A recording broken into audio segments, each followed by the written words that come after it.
আছে আমাদের শিক্ষার্থীরা নরসিংদী অনলাইন প্ল্যাটফর্মের সংশ্লিষ্ট কলা কৌশলী শ্রদ্ধেয় শিক্ষক মন্ডলী, সম্মানিত অভিভাবক বৃন্দ, সকলকে জানাচ্ছি সাদর সম্ভাষণ।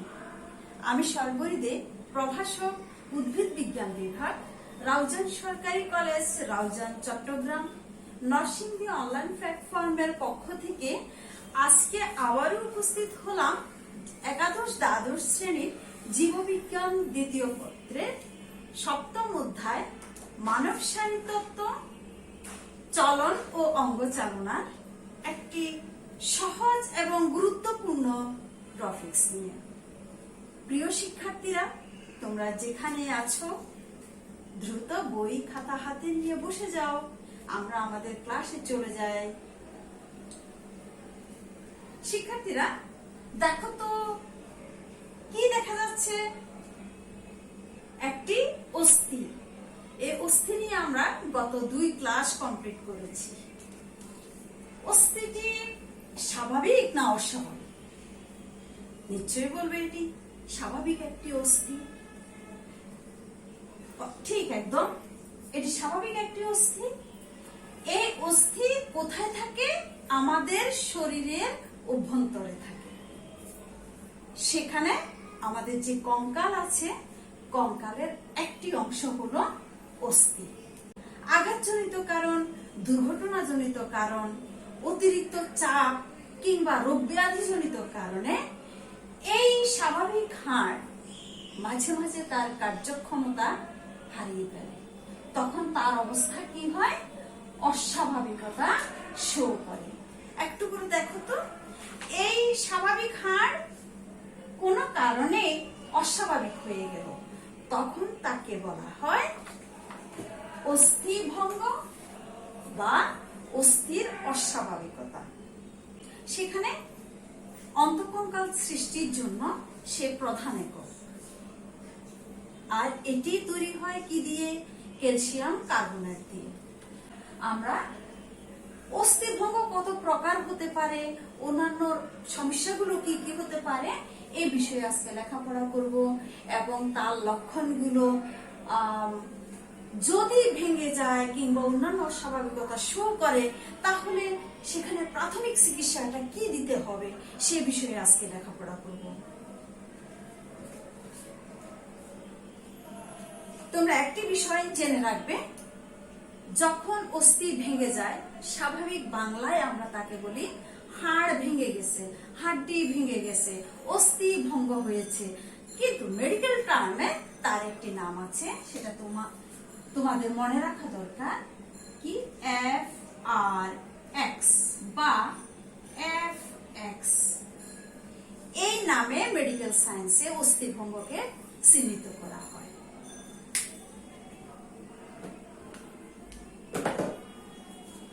এখন অস্থিভঙ্গ কত প্রকার? অস্থিভঙ্গ প্রধানত 3 প্রকার। এক, সাধারণ বা বদ্ধ বা সিম্পল ফ্র্যাকচার।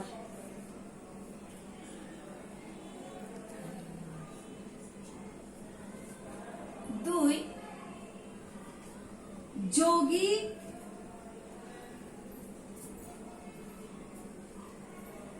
বা মুক্ত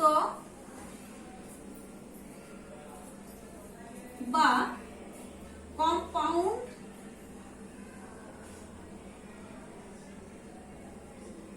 বা ওপেন ফ্র্যাকচার।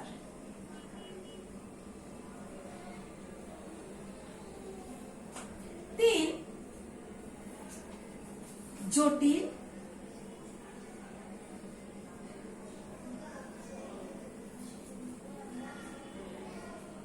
বা চাপ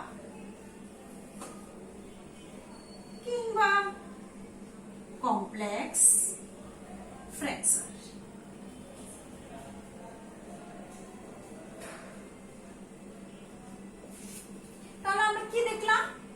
অস্থিভঙ্গ সাধারণত 3 প্রকার। প্রথমটা সাধারণ বা বদ্ধ বা সিম্পল ফ্র্যাকচার, দ্বিতীয়টা হলো যৌগিক বা মুক্ত কিংবা কম্পাউন্ড বা ওপেন ফ্র্যাকচার, এবং তৃতীয় নাম্বার হলো জটিল বা চাপ কিংবা কমপ্লেক্স ফ্র্যাকচার। এই 3টি ভাগ আমরা লিখে নিব খাতায়। শিক্ষার্থীরা একটু খেয়াল করো তো, এই ছবিতে কি দেখা যাচ্ছে? এখানে কয়েকটি হাড় দেখা যাচ্ছে। এরা কিন্তু স্বাভাবিক হাড় নয়। কেমন? এরা অস্বাভাবিক, ভেঙে গিয়েছে। যদি আমাদের বডি এটা একটা অঙ্গ হয়, তার ভেতরে হাড়গুলো এভাবে থাকে, তাই না? কোন কারণবশত যদি ফেটে যায়, একদম অনুপ্রস্থ বরাবর এই হাড়টা ভেঙে গেছে, এটাকে বলা হবে অনুপ্রস্থ অস্থিভঙ্গ।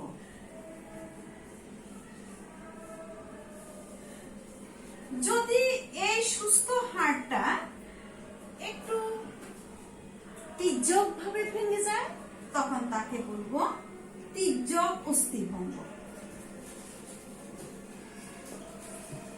যদি এই হাড়টা ভেঙে যায়নি, জাস্ট একটু ফেটেছে, সিম্পল একটু ফেটে গেছে, তখন এটা সরল ভাঙ্গা। মাঝে মাঝে এই হাড়টা বিভিন্ন জায়গায় ভেঙে যায়, টুকরো টুকরো হয়ে যায় না? তখন তাকে কি বলা হয়? খণ্ডিত অস্থিভঙ্গ। আবার কখনো আমরা দেখি এই স্বাভাবিক হাড়টা সর্পিল আকৃতিতে ভেঙে যায়, অর্থাৎ এমন অবস্থা হয়ে যায়, তাকে সর্পিল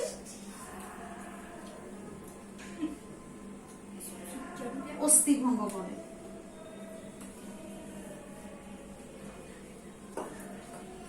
তোমরা একটু ছবির দিকে তাকাও। প্রথমটাতে একবার ভেঙেছে, এরপরে কয়েকবার ভেঙে গেল। এইভাবে আমরা ভাঙ্গা স্টাইলের উপর, অবস্থার উপর ভিত্তি করে অনেকগুলো ভাগে ভাগ করেছি। যেমন যদি অনুপ্রস্থ বরাবর একটা ফাট দেয়, তখন তাকে অনুপ্রস্থ বলবো, এবং যদি বাঁকা ভাবে ফাট দেয়, তখন তাকে আমরা বলবো তির্যক ভঙ্গ। এরপরে আসো সরল, সাধারণভাবে একটা ফাট একদম বিচ্ছিন্ন হয়ে যায়নি, ভঙ্গটা, অস্থিটা বিচ্ছিন্ন হয়ে যায়নি, তখন তাকে সরল বা মাঝে মাঝে সূক্ষ্ম অস্থিভঙ্গ বলে। যখন একটি অস্থি বিভিন্ন অংশে, কয়েকটা টুকরো টুকরো অংশে ভাগ হয়ে যায়, তখন সে হাড়কে বলা হয় খণ্ডিত অস্থিভঙ্গ। আর কখনো হাড়ের ভঙ্গটা যদি সর্পিল আকৃতিতে হয়, তখন তাকে বলা হয় সর্পিল অস্থিভঙ্গ। এটা আমাদের সাধারণ আইডিয়ার জন্য তোমাদেরকে বললাম। এখন সাধারণ অস্থিভঙ্গগুলো কি? আমরা মাঝে মাঝে দেখি একটা অঙ্গের ভেতরে হাড় আছে, এই হাড়টা জাস্ট ভেঙে গেছে, ভেঙে ওখানে ওভাবে আছে, কিন্তু আমাদের দেহত্বক ভেদ করে বের হয়ে আসেনি, কিংবা বাহির থেকে কোনো রক্তও দেখা যাচ্ছে না, কিছুই দেখা যাচ্ছে না, বাট ভেতরে ফেটে গেছে কিংবা ফাট ধরেছে, অথবা বাঁকা হয়ে গেছে, ফাটে নাই কিন্তু বাঁকা হয়ে গেছে, তখন সেটাকে বলা হবে সাধারণ অস্থিভঙ্গ। বদ্ধ কেন বললো? আমাদের দেহ ত্বক ভেদ করে বাহিরে আসেনি, তাই তাকে বলা হবে বদ্ধ। সে ভেতরেই রয়ে গেছে, যেভাবে আছে ভেঙে গেছে, ওভাবে সে বদ্ধ। আর ইংলিশটা তো সাথে বুঝতেছই তোমরা। আরেকটি বিষয় বলো, একটা কথা মনে রাখো তোমরা, GS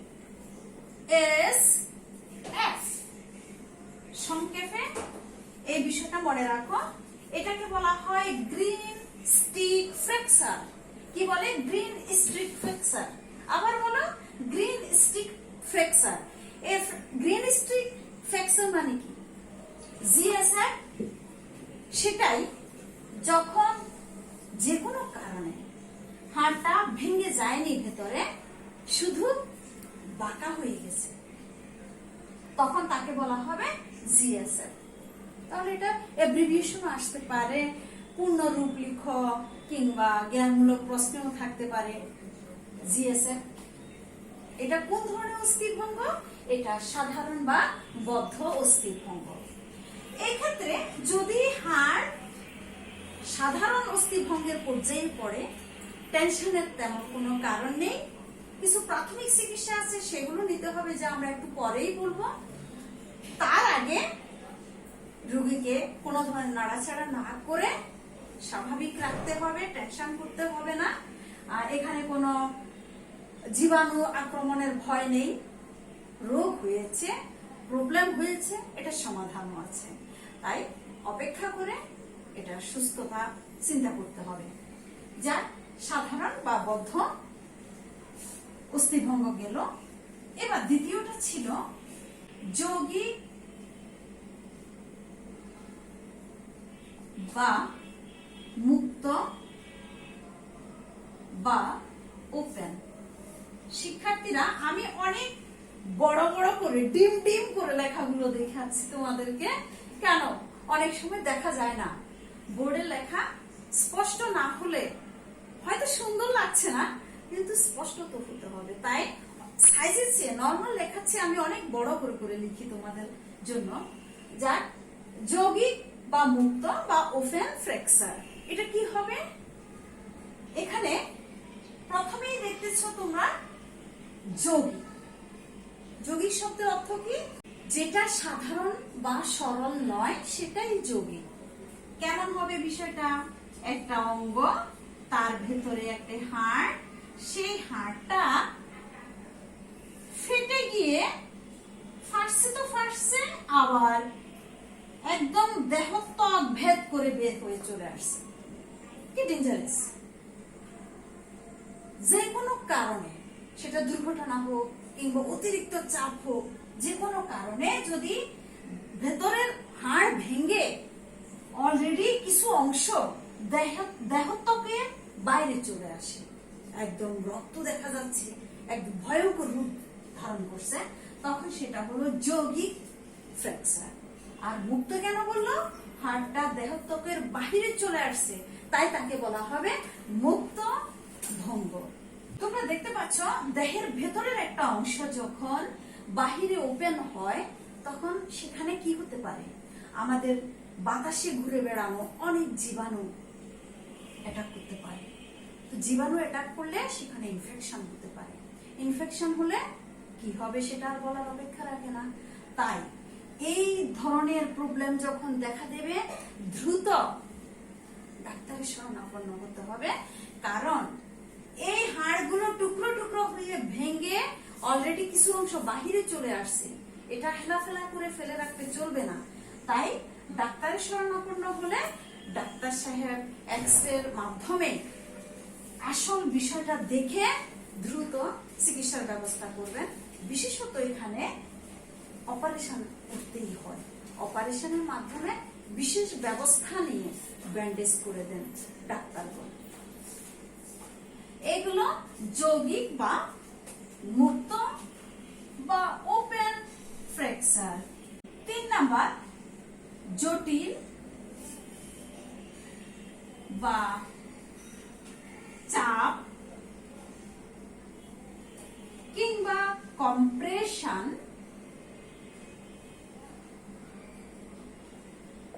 বা কমপ্লেক্স ফ্র্যাকচার। এখানে দেখো, নামটাই হলো তার জটিল। জটিল মানে কি? যে অস্থিভঙ্গে জটিলতা সৃষ্টি হয়। যে কোনো কারণে যদি অস্থির কোনো অংশ ভেঙে টুকরো টুকরো হয়ে যায়, সেই টুকরো অংশের যে কোনো একটা ছোট মাইক্রোস্কোপিক একটি কণা যদি কোনো মাংসপেশির ভিতরে ঢুকে যায়, সেখানে ইনফেকশন হওয়া শুরু হয়। তাই জটিলতা সৃষ্টি হতে পারে। সাধারণত আমাদের দেশে মহিলাদের ক্ষেত্রে, বিশেষ করে 40 বছরের উপরে মহিলাদের ক্ষেত্রে অস্টিওপোরোসিস নামক একটি রোগ হয়। সেই রোগের কারণেও এই জটিল ফ্র্যাকচার দেখা যায়। বলে রোগ হলে কেন ফ্র্যাকচার দেখা যাবে? বলি, আমাদের শরীরের অস্থিগুলো ক্যালসিয়াম কার্বনেট দিয়ে তৈরি, এটা তোমরা সকলেই জানো। মহিলাদের কেন হচ্ছে? 80% মহিলাদের ক্ষেত্রে হয় আর 20% হয় পুরুষের ক্ষেত্রে। তো প্রথম কারণটা হলো মহিলারা ঘরের বাহিরে যায় না, তাই না? বেশিরভাগ সময়ই তারা ঘরের ভেতরে থাকে, যার কারণে সূর্যের আলো তাদের বডিতে লাগে না। সূর্যের আলো না লাগার কারণে মহিলাদের এই জটিলতা বেশি দেখা যায়। আর পুরুষরা তো সার্বক্ষণিক ঘরের বাহিরে থাকে, তাই তারা একটু মুক্তি পায়। দ্বিতীয় কারণ হলো মহিলারা মা হয়।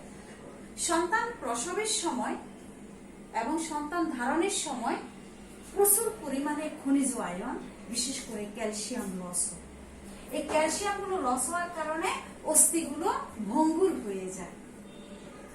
আরেকটি কারণ হলো 40 ঊর্ধ্ব মহিলাদের মেনোপজ পর্যায় শুরু হয়, তখনই অস্থির ভঙ্গুরতা শুরু হতে থাকে। এই কয়েকটি বিশেষ কারণে কম্প্রেশন বোনের সৃষ্টি হয়। তা হলে কি হয়? দেখো, মাঝে মধ্যে হঠাৎ করে ঘুম থেকে উঠলো, চলতে পারছে না। হঠাৎ করে ঘুম থেকে উঠলো, ঘুম থেকে ওঠার পর দেখলো যে তার কোমর খুবই পেন, কোমরে পেন, পিঠে পেন, হাতের কোথাও না কোথাও পেন। এই জিনিসগুলো কেন হচ্ছে? কারণ বিশেষ করে কশেরুকা, আমাদের মেরুদণ্ডের কশেরুকার যে কাঁটাগুলো আছে, এগুলো অতিরিক্ত ভঙ্গুর হতে হতে একসময় হঠাৎ করে ভেঙে যায়। তো কি বললাম, এটা মহিলাদের ক্ষেত্রে বেশি দেখা যায়।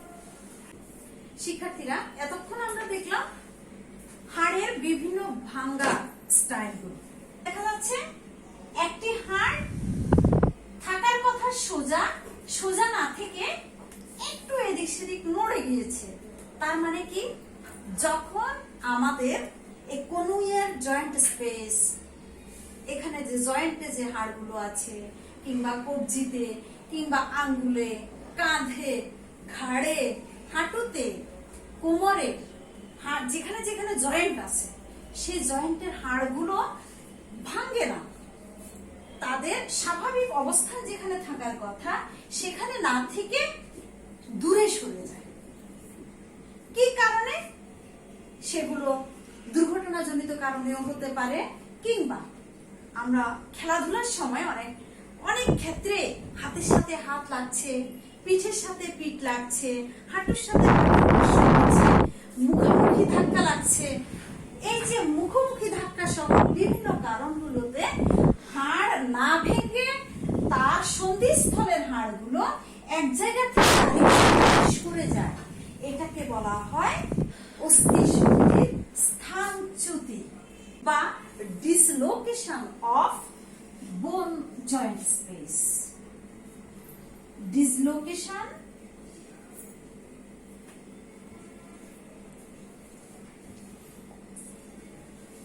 of joint bone। এটা হলো অস্থির একটি অস্বাভাবিকতা। তো আমরা দেখি অস্থির অস্বাভাবিকতাটার নাম কি? অস্থিসন্ধি স্থানচ্যুতি। এটা বিভিন্ন কারণে হয়। তন্মধ্যে 3টি কারণ প্রধান। প্রথমটা হলো জন্মগত অস্থিসন্ধি স্থানচ্যুতি।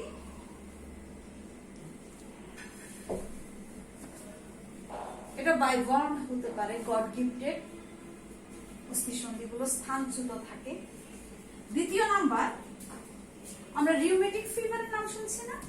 বাতজ্বর যেটা, তাহলে বাতজ্বর যাদের থাকে তাদের এই সম্ভাবনাটা বেশি হয়, বাতজ্বর জনিত। আরেকটি হলো রোগ ব্যাধি জনিত। ব্যাধিগুলো কেমন? আমরা রিকেটস রোগের নাম শুনেছি। রিকেটস রোগে কি হয়, এই হাড়গুলো একটু বাঁকা হয়ে যায়, শিশুদের রিকেটস রোগ হয়। এই বাঁকা অবস্থাটা দীর্ঘদিন থাকার পরে এন্ড অফ দ্য লাইফ, অর্থাৎ জীবনের শেষ ভাগে গিয়ে এই প্রবলেমগুলো দেখা দেয়। তখন এই বাঁকা অবস্থা শিশু অবস্থা থেকে থাকতে থাকতে তখন কোনো প্রবলেম হয় না। যখন এটা বয়স অতিরিক্ত হয়ে যায় তখন এই হাড়গুলো যেখানে জয়েন্ট স্পেস, সে জয়েন্ট স্পেস থেকে একটু দূরে সরে যায়। এই প্রবলেমগুলো জীবনের লাস্ট পর্যায়ে বেশি শো করে। তাহলে রোগ ব্যাধিজনিত কারণ, বাহ্যজনিত কারণ এবং জন্মগত কারণে অস্থি সন্ধি স্থানচ্যুতি ঘটতে পারে। এই ছবিতে কি দেখতে পাচ্ছ? পায়ের গোড়ালি, পা দেখা যাচ্ছে না, তার ভেতরে গোড়ালি আছে। এই গোড়ালিতে কি থাকে? আমরা সকলে জানি আমাদের যতগুলো জয়েন্ট স্পেস আছে সেখানে দুটো হাড়ের সংযোগস্থল। এই সংযোগস্থলটা কে পরিপূর্ণ করে দেয়? এক হাড়ের সাথে আরেক হাড় যুক্ত করে দেয় কে? লিগামেন্ট নামক একটি অংশ। যখন যে কোনো কারণে, সেটা দুর্ঘটনাজনিত কারণেও হতে পারে কিংবা অস্বাভাবিকভাবে চলাফেরার কারণে হতে পারে, নতুবা অনেক স্থূলতা, আমাদের বডি অনেক ওয়েটের থাকে, শরীরের পুরো ওয়েটটা যখন হাঁটু এবং পায়ের উপর পড়ে তখন হাঁটুতে কিংবা গোড়ালিতে চাপ খায়। অনেক সময় আমরা হিল পরি, হিল জুতা পরলে কিন্তু পায়ের এই লিগামেন্ট গুলোতে প্রবলেম হয়। উঁচু নিচু স্থানে উঠানামা করতে গেলেও কিন্তু এই পায়ের লিগামেন্ট গুলোতে চোট খায়। তখন লিগামেন্ট ছিদ্র ধরতে পারে, ফেটেও যেতে পারে কিংবা সেখানে অস্বাভাবিকতা শো করে। তখন তাকে বলা হবে অস্থি সন্ধির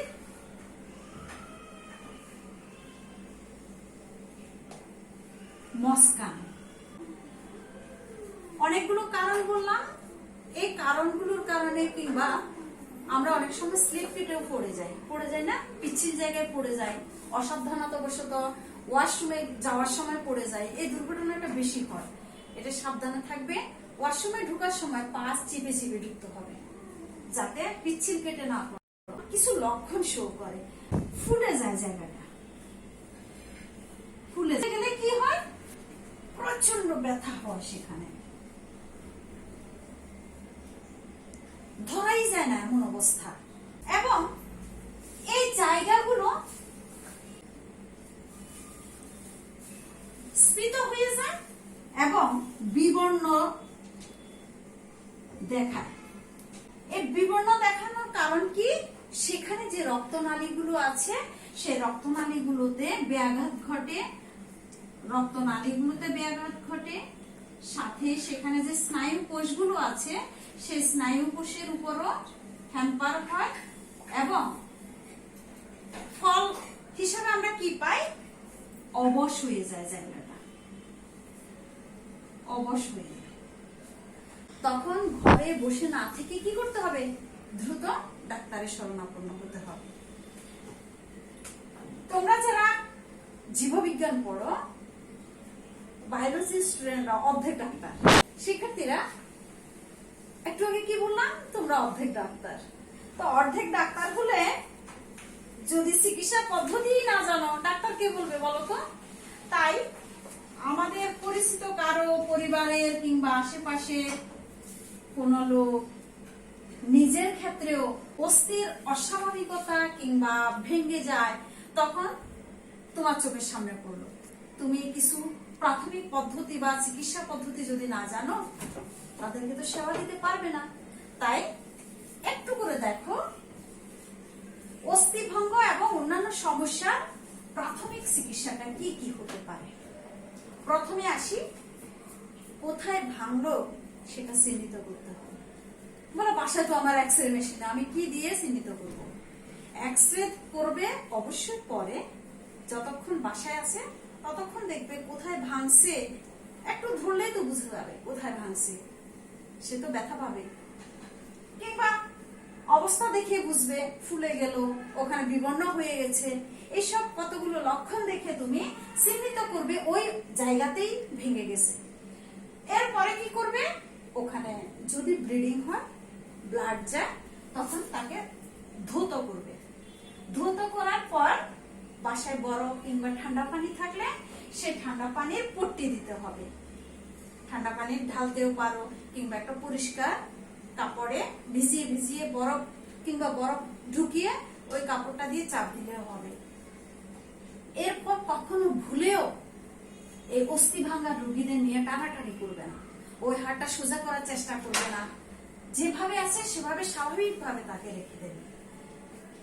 এবং অনেকে মনে করে কি গ্রামীণ কিছু চিকিৎসা পদ্ধতি আছে, ওই মলম, লতা পাতার রস এগুলো চিপে মালিশ করে। এই মালিশ একদম মালিশের কাছে যাবে না, মালিশ নামক কথাটা আনতেই পারবে না এখানে। বর্তমান অনেক আধুনিক চিকিৎসা পদ্ধতি, আমরা গ্রামীণ চিকিৎসা পদ্ধতি কিছু মানি, সবাই যে মানি না তা নয়। তারপরে এখানে সচেতন থাকতে হবে, কারণ আমাদের হাড়ের বিষয়। এরপরে আসি, মাঝে মধ্যে রোগীর নাড়ি পরীক্ষা করে দেখতে হবে, নাড়ি চলাচল ঠিক আছে কিনা, রক্তচাপ কেমন, তার কোনো অস্বাভাবিকতা দেখা যাচ্ছে কিনা।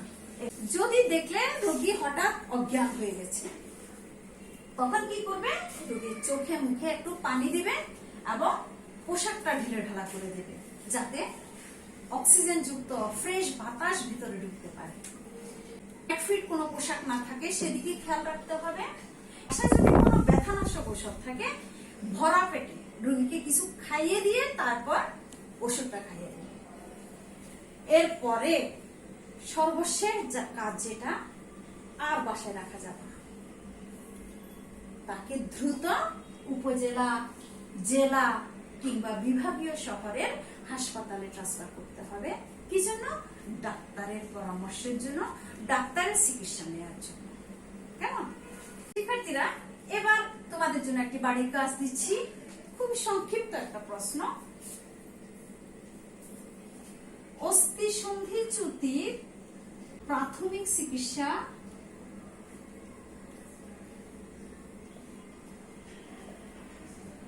গুলো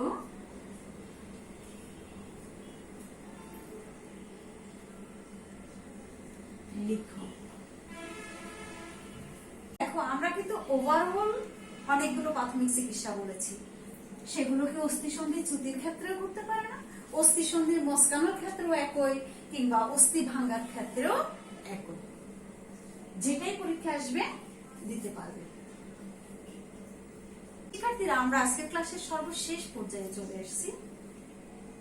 আমাদের জীবনে যা কিছুই ঘটে আমরা হাসি মুখেই গ্রহণ করব। অতি খুশি, অতি কষ্ট কোনোটাই ঠিক নয়। মনে রাখবে, যা কিছুই ঘটতেছে সব কিছুই ভালোর জন্যই ঘটতেছে। সবাই ভালো থেকো, সুস্থ থেকো, সুন্দর থেকো। নরসিংদী অনলাইন পাঠশালার সাথে এতক্ষণ সংযুক্ত থাকার জন্য তোমাদের অনেক অনেক ধন্যবাদ। দেখা হবে আগামী ক্লাসে।